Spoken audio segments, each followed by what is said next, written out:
no light this time. Okay, so in other videos you've seen Sean's car. This is kind of, we got the idea for this from Sean's car. I bought this car as a V6 automatic with the worst V6 ever. Not that any of them are good. It's a 3.4 with a 4L60E.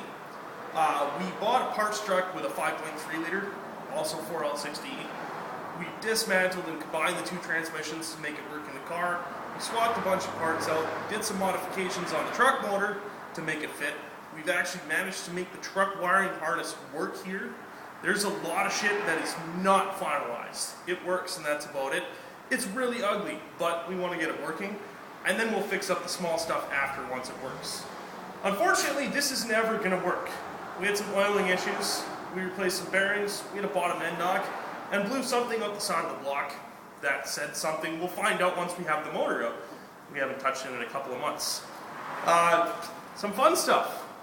We've got a computer here with the wires. If this scares you, you've probably worked on cars before. If you're a trolling douche and go, oh, it's just wiring, never work on a car because you have no idea what you're looking at. This is our fuel crossover because the truck one didn't work. It's just some braided stainless fuel line and some hose clamps, custom bent with a pair of vice grips.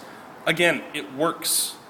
So we'll make a good one sometime later when it runs. But we're kind of on a tight budget here. So far we've spent about $1,500 including the motor, transmission, and all the parts. We got to buy another block, probably cost about another $1,000, and it will run and drive. Because we have HP tuners, we've managed to delete all of the emission systems. We've managed to make the engine work with all the shit that's in there. We haven't figured out the gauges work. We've been told it is possible. We just don't know how yet. We still have the V6 K-member underneath, so I made some custom solid motor mounts. There is no rubber there, and yes, it vibrates like a bastard, and it's kind of nice. Take your girlfriend for a ride in one of these cars, she'll never want to get out. We've put on the headers some stainless blocker plates that we cut out.